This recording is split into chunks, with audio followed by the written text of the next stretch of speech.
سلااو و ڕێزن گەرم و بهیڤیا درێن خۆش ئەم جارێکە دیتگەهینەیەک دەیگەل دەمێ لە هەڤگەهاندنا کوردان کورد کونەکشن.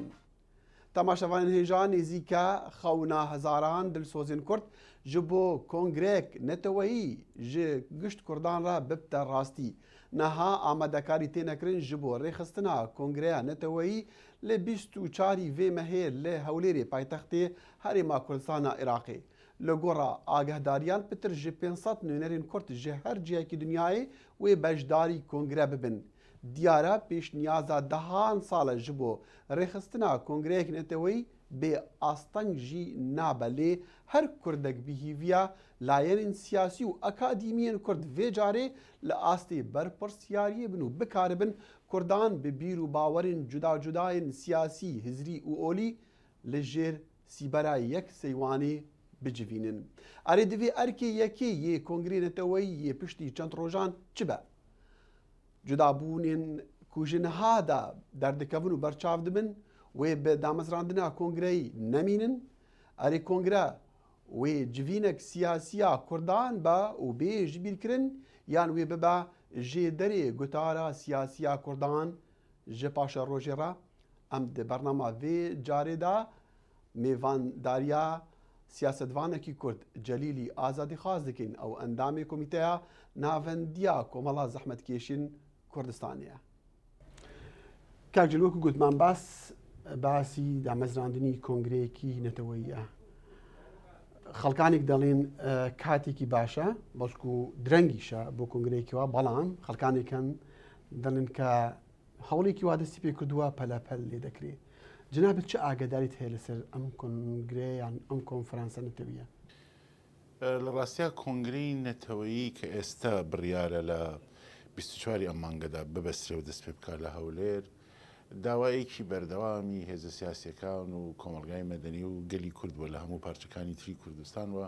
li dêr zemanê basî ew heye ke divê kongreyekî neteweyî bibestre bo ewî ke bitwane gutarîkî neteweyî yekdest bo gelî Kurd lem çirkesate û lem helûmerceta desteber bikat. Ewî ke hindê rwange hin pêyan waye ew zemenî ke kongrê têda debestre renga zemeneke zemenekî baş nebe tewqîtekî tewqîtî guncaw nebe ya bi pêçewanew pêyan waye heleke helekî baş e. Diyar boçûnekan zor in welê belay min ew giring ew ye ke bizanîn kongre çon digîrê û çî lê dête berencam. Berencamê kanî kongre zortir biryar li ser ew didin ke kongreke kongrîkî baş û serkewtû bû ya kongrîkî nabaş û naserkewtû bû ew li layek. Li layekî tirîş min pêm waye berastî êsta سەرڕای هەموو گلێ و گازاندنی کە دەتوانێت بکرێت لە چرکەساتی گرتنی کۆنگرە بە تایبەتی لە ناو خۆی باشووری کوردستانەوە لە ناوەوەی باشوور بۆ ئەوەی ڕەنگە هەندێک کێشە هەبێ لەوێکە لەم چرکەساتەدا و لەم دەمەدا بۆیان گرنگ بێت و دەبایە ئاوری لێ بدرایێتەوە. بەڵام سەرڕای هەموو ئەوەش دۆخی کورد بە گشتی لە ناوچەکەوە گۆڕانکاری جیهانیەکان ئاماژە بەوە دەکەن ئەمە هەلوو مەرجەوەم کاتێکی باشە گۆڕانکاری لە هەرێم دەبن لە ڕۆژهەڵاتی ناوەڕاست لە جیهان گۆڕانکاریەکان بەپەلەشن ئەبێ کوردەکانش ئامادە بن بۆ ئەو گۆڕانکاریانە. بەسنی کۆنگرەی نەتەوەی هەندێک شتی هەیە کە باوەڕی من دەبێت ڕۆشنایی زۆرتری بخرێت سەر یەکێکەوەی کە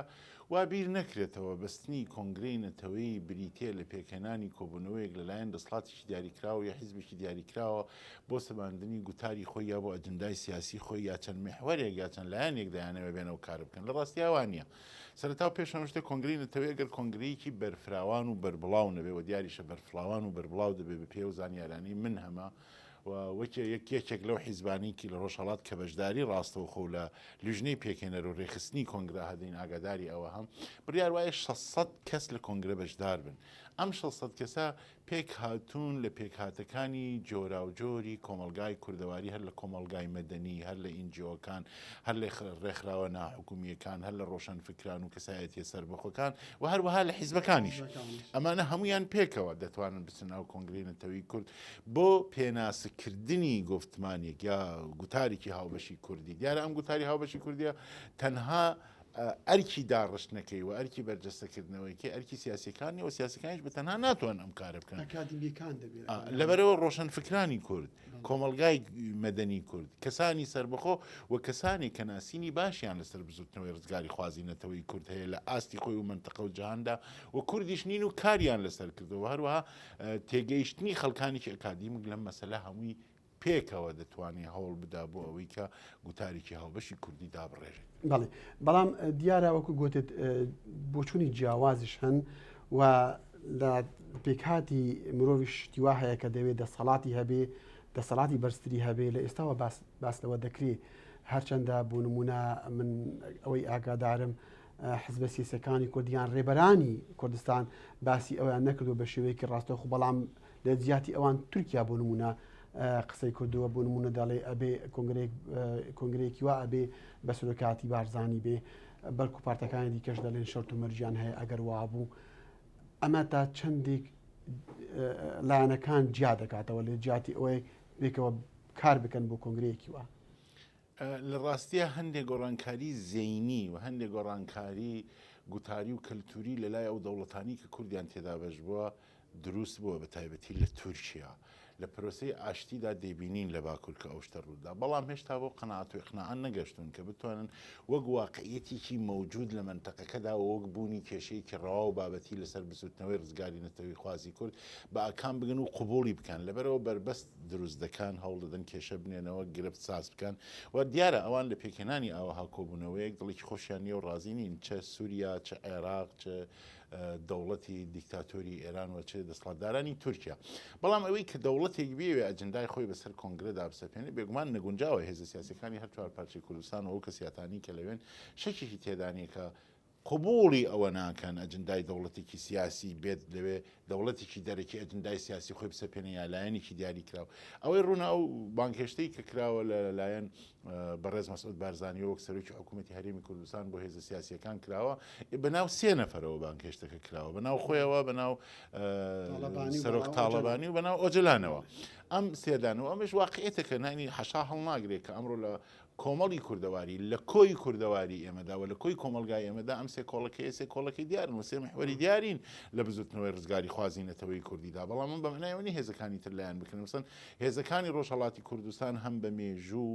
هەم بە ڕوبەری جوغرافایی هەم بە نفوز و بە تعدادی خەڵکی کە لە ڕۆژهەڵاتی کوردستان و لە جوغرافیای ئەوەیە هێزیشی گەورە و بەربڵاو و بەرفراوان ڕاستە ئێستا لە خەباتی چەکداراندانین بەڵام جۆرەکانی تری خەبات خەریکن ئەزمون دەکەن و ئەمان وەک هێزیشی گەورەوی چێک لە محورەکانی پێکەنەری ئەم کۆنگرەی دیارە بیر و بۆچوون و ڕاو تێگەشتنی خۆیانیان هەیە و ئەمە نادرێتە دەستکەس بە ئەوەی دیکتەی بکە ئێستا دەوڵەتانی منتەقە پێیان خۆشە شتێک بڵێن یانێڵێن ئەوە ڕاستە خۆ دەگەڕێتەوە بە خۆیان بەڵام پێم وان نییە ئیرادەی نەتەوەیی کورد بۆ دروستگرتنی گوتارێکی هاوبەش ڕێگە بدرێت کە لەژێر سێبەری گوتاری دەوڵەتێکی داگیرکەری کوردستان یا حزبێکی دیاریکراودا دروست ببێت.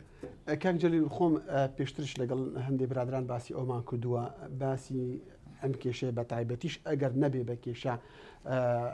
بۆ بابەتی ئەوەی چێ سەرۆکاتی بکات چێ کۆنگرە کە بەڕێوەبەرێکێ ئەمە بکە ئەوە نەکاتن من گوتومە کە ئەگەر هات و حزبە کوردستانیەکان شتێکی وا بکەن دەسەڵاتی ئەم کۆنگرەیە بیدەن بە خەڵکانێکی ئەکادیمی پێم وایە زۆر باشتر دەبێت چونکە یەک بابەتەیە وەکو خۆتش گوتت و ئاماژت پێکرد وڵاتانی دەور و بەرڕەنگە پێیان ناخۆش بشتێکیوان بکرێت ئەگەر ئەکادیمیک بێتن و هەندێ باز بک باسی ئەو کۆنگرە بک باسی دانانی خیتابێکی یەکگرتووی کورد بکاتر ڕەنگە لەسەری نەکەوێ بەڵام ئەگەر یەکێکی وەکو سەرۆکی حزبێکیان حکوومەتێکی وەکو حکوومەتی هەرێمی کوردستان یانەوانە بێن ڕاستە خۆشتێکی وا بکەن ڕەنگە تورکیا یان ئێرانیان هەر وڵاتێکی دیکە پێی ناخۆشبی لەسەر ئەوانە بکەوێ. لە ڕاستیان من پێم وایە تر چرکەساتی ئەوە هاتووە کە هێزە سیاسەکانی کورد بە تایبەتی لەو بەشانەی کوردستان کە دەسڵات ینی وە دەسڵاتیان هەیە بەڕاشکاوی ئەوە ڕابگەێنن کە دەورانی ئەوە چوو کورد لە ناو خۆیان کێشەکانی خۆی بە شێوەیەکی زەبر و زەنگ و تونند و تیژ چارەسەر بکەوە بەر بێتە گیانی یەک وە بیەوێ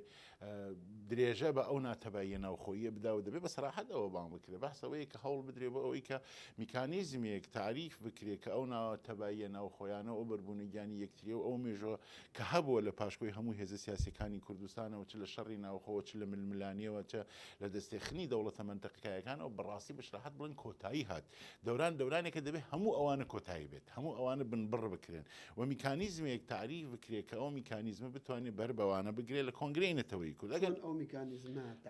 ئەگەر کۆنگرەی نەتەوەی کورد لەمە موافق نەبێ معنایەوەی موافق نەبووە لە کارێکی خۆی ئەمە لە لایەکی دوو بۆ موافق بوون بەما دەبێ گفتمان یا گوتارێکی کوردی دابڕێژرێت کە واقعیەتی کۆمەلگای کوردەواری بە هەر چوار پارچەکەیەوە لە بەرچاو بگرێ. ئێمە هەموو کوردین یەکێتی نەتەوەییمان هەیە، یەکێتی خاکمان دابشکراوە و دابڕاوە، بەڵام یەکێتی کەلتوری و یەکێتی مێژووی و یەکێتی سۆزمان بۆ یەک هەیە. ئەم یەکێتیانە سەرڕای هەموو ئەوەی کە ڕێگەزەکانی پێکەناری گەلی ئەمن، بەڵام واقعیەتیش لە بەرچاو بگرینەوە دابشکراوین و هەر پارچە بۆ خۆی تایبەتی خۆی هەیە و ئەو تایبەتمەندیانی کە هەیەی لە جۆری ڕوبەڕووبوونەوە لە جۆری ئەو میکانیزمانی بۆ بە دەستهێنانی مافەکانی خۆی بە کەڵکی لێ دەکاوڕەچاوی دەکرێت دەبێت لە کۆنگرە ڕەچاو بکرێت. گفت بەمانایەکی تر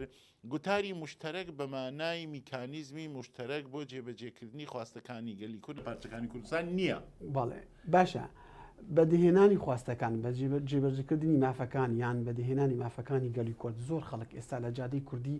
باس لەوە دەکە کە مافی دەوڵەتی هەبێ کورد دەوڵەتی هەبێ و زۆر خەڵکیش چاوەڕوانی ئەوە دەکەن کە کۆنگرەیەکی نەتەوەی ئەم شتە ڕابگەینێ. ئەوەی کە کۆنگرەی نەتەوەیی بێت ئێستا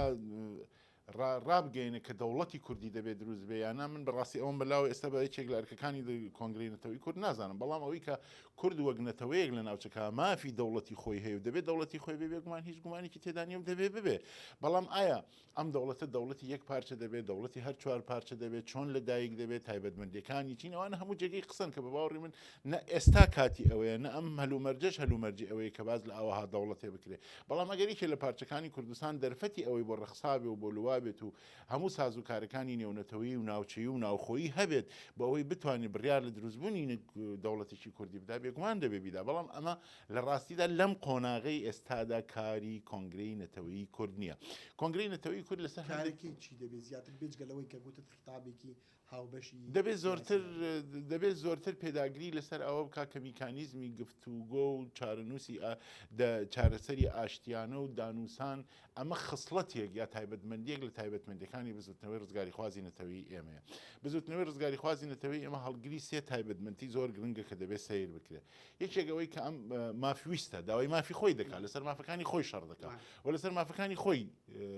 بۆ چۆتەوە بەگشت دەسڵاتە داگیرکەرەکانی کوردستانە. دەبێت تاکید لەسەر ئەمان بکرێ ئەم مافانە بە هیچ جۆرێک سازشی لەسەر ناکرێ، مصالحەی لەسەر ناکرێ. هەر کام لە بەشەکانی کوردستان دەبێت ئەو مافانی کە داوای دەکات لەلایەن دەوڵەتەکانی مرکزیەوە بۆی جێبەجێ و دەستەبەر بکرێ و لێ بسێنرێت و لێ وەربگیرێ. ئەمە یەک دوو خصلەتی دیموکرات بوونی ئەم بزوتنەوەیکی دیموکراتیکە کە هەموو لایەن و چین و توێژ و کۆمەڵایەتیەکان دەتوانن تێیدا هاوبەش ببن و هەروەها ئەو ئەبزارانە و ئەمڕازان و ئامێرانی کە بۆ دەستەبەرکردنی خۆی هەڵی دەگرێت هەموو ئەبزار و ئەمڕازی ئاشتی خوازانە و مەدەنیان و ئیمڕۆژ و مۆدێرن بووە. هەرچەندە هەمومان دەزانین دەوڵەتە ناوەندیەکانن کە زۆرتر شێوەی خەباتی ئێمەمانان تەعین دەکەن کاتێکە و بە زەبر و زەنگ بە تۆپ و تفەنگ بە تانگ بە فیشک بە سەرکوتانەوە بە زمان بڕان بە دەستگیرکردن و بە ئەدام وڵامت دەداتەوە. خصلەتی سێم میتۆدی کارکردنی ئێمە لە ئەو وڵاتاندا مەسەن ڕەنگە ئێستا ئێمە دەبینین گۆڕانکاری لە سووریا هەیە، دەرفەتێک هاتوتە پێشەوە بە کوردی سووریا، لە باکوور دەرفەتی هاتوتە پێشەوە دانووسان هەیە، لە باشوور حکوومەتێک دروست بووە هەیە، بەڵام لە ڕۆژهەڵات هیچ کام لەمانە نین. سەرسەختترین دەوڵەتی دیکتاتۆری مەزهەبی لە وڵاتەدا حاکمە و بە هیچ جۆری وەڵام بەویستەکانی گەلەکەت ناداتەوە. تۆ ناکرێت لێرەدا تەنیا باز لە دەست ئەوە بکەیت کە بەڵێ من بە میکانیزم و سازوکاری ئاشتی خوازانە و ئامڕازە دیموکراتیکان و دانووسان دێمە پێشەوە، دەبێت اعتراضاتی مەدەنیت هەبێ، خەباتێکی بەربڵاوت هەبێ و لە قۆناغێکی شاگەر پێویستکە ببێ هیچ ئەم لەولایە دەبێ ئاخرین چەکی تۆ هەڵگرتنی چەک بێ بۆ پارێزگاریکردن لە فامەکانی خۆت. بەڵێ ئێکاک جلیل بابەتی کۆتایی دەمویست باسکەم کێشەکانی ناوخۆی پارتەکان لە ناوخۆیاندا لەگەڵ یەکتریاندا ئەمەش کێشەیەکی گەورەی کوردە. تۆ پێت وایە کۆنگرەیەکی وایان باسکردن یان کۆبوونەوە لەسەر ئەوەی لەسەر باسکردنی کۆنگرەیەک نەبێ بەهۆی ئەو کێشانە ناو کوردەکانە تا ڕادەیەک دلفراوانی هەبێ و ئەو کێشانە نەمێنن؟ دەبێت کۆنگرەی نەتەوەیی کورد دەرفەتێک بێ بۆ نزیکردنەوەی لێکی ئەو حیزبانەی کە جەنابەت باسییان دەکەی. ئەگەر ئەو دەرفەتە نەبێەوە نتوانێت ئەو چەتر گەورەیە بێ کە هەڵدەدرێ بە ئەوەی هەموو ئاحزابی کوردی لە ژێریدا کۆ ببنەوەەوە لێکیان نزیک بکاتەوە، ئەمە خەساریشی گەورەیە بەتایبەتی لە ڕۆژهەڵات.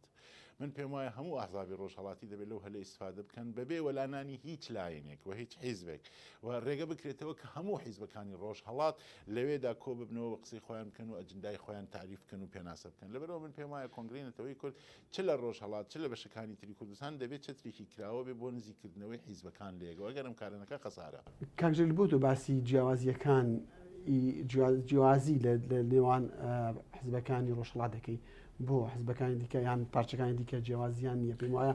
عینی جیاوازی بە عینی شێوە جیاوازیان هەیە بێگومان جیاوازیان هەیە ون گومانێکم لەوە نییە ناڵم مەسەن ئێستا لە باکوور گرفت هەیە لە باشوور گرفت هەیە لە ڕۆژئاوا گرفت هەیە حیزبەکانی تر پێکەوە زۆر هەماهەنگ نین پێکەوە نایانتوانیەوە دیالۆگ و دانووسان و لێک تێگەیشتنی تەواویان هەبێ خودی خۆی ئەم کۆنگرێ بۆ ئەمەیە کە ئەو لێک تێنەگەیشتنانە ئەو ناتەباییانە ئەو لێک دوورانە ئەو هەماهەنگ نەبوونە لە ئەمەلدا وەڕێخستنی سازوکار و میکانیزمێکە بەوەی هەموو ئەوانە نەمێنێت ئەگەر کۆنگرە یەکێک لە هەدەفەکان و یەکێک لە بەرەنجامەکانی کە بەدەستی دێنێ ئەمە نەبێ پێم وایە کۆنگرێکی ناموەفەق دەبێت حتمما یەکێک لە کارەکانی کە دیکە ئەمە بێت تۆ بڕیاردەربی لە کۆنگرەیەکی وە یەکەم ئەولەویاتی کارەکە چی دەبێت چی بڕیارێک دەدەیت بێگومان یەکەمین بڕیاری کۆنگرێکی ئاوا لە ڕوانگەی منەوە ڕێخستنی هەموو هێزەکانی کوردی و گردوکۆکردنەوەیانە لەژێر چەترێکابەوەی بتوانن بە بەهێز و بەتوانا و بە وتارێکی مشتەرەکەوە لە ئاستی منتەقە لە ئاستی جیهان و لە ئاستی ناوخۆی وڵاتەکانیان پرۆسەکە بەرنە پێشەوە بە ئامانجەکانیان بگەن لە زاری تۆم بیستووە کە کورد ئەزمەی خیتابی هەیە خیتابی یەکگرتوو بەڵێ من